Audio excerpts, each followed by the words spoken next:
काही वेळा fake auditions असतात, तर ते कसे ओळखायचे? अच्छा, बऱ्याचदा काय होतं माहितीये, तुम्हाला कळतं, म्हणजे त्यासाठी तुम्हाला पण एक हजरजबाबी असणं फार महत्वाचं आहे एक आर्टिस्ट म्हणून. सगळ्यात मोठी गोष्ट म्हणजे थिएटर आपल्याला हेच शिकवतं की तुमचं डोळे कान उघडे हवे, तुमचा मेंदू शार्प हवा, तुम्हाला तुमचं बोलणं म्हणजे तुमच्या बोलण्यातनं ते कळलं पाहिजे की तुम्ही काय इंटेन्शन यात काय. त्यामुळे तुमचं एक एक बॉडी म्हणजे तुमची पूर्ण बॉडी त्यासाठी हजरजबाबी असणं फार गरजेचं आहे. हा सिंपल फंड आहे.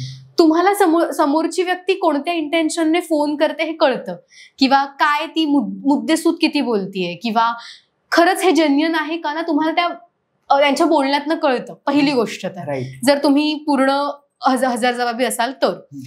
आणि अगदीच जर असेल तर ते तुम्हाला कुठे असं नाही होत जनरली की पैसे द्या किंवा हे एक अगदी साफ आणि क्लिअर की पैसे देऊन कुठचीच ऑडिशन होत नाही, किंवा आधी तुम्ही मला पैसे द्या मग तुम्हाला ते रिटर्न होतील. हे तर सगळ्यात स्कॅम आणि फेक गोष्ट आहे.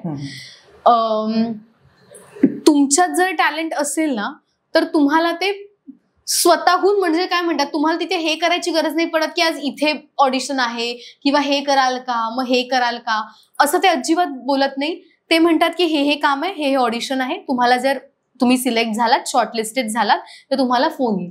त्यानंतर ते तुम्हाला अजिबात फोन करत नाही किंवा कुठे भेटायला बोलवत नाही, आणि जर बोलवलं तरी अजिबात तिथे जायचं नाही. हा सिंपल मुद्दा आहे. कारण ते त्या प्रोफेशनल व्यक्तींकडे इतका वेळच नसतो की तुम्हाला ते बोलवतील आणि हे करतील.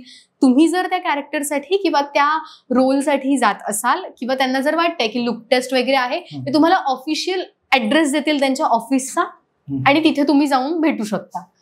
हा सिंपल गोष्ट आहे. त्यामुळे ते आणि हा आपल्याला समोरची व्यक्ती कधी कॉल करते हे पण महत्वाचं आहे. ते रात्री फोन करतायत का, किंवा ते कधी त्यांचा पण ऑफिस आवर्स असतात त्यात फोन येतोय बाबा जेन्युइन आहे तर नक्की त्या प्रोजेक्टसाठी तुम्ही हो म्हणा असं मला वाटतं. आणि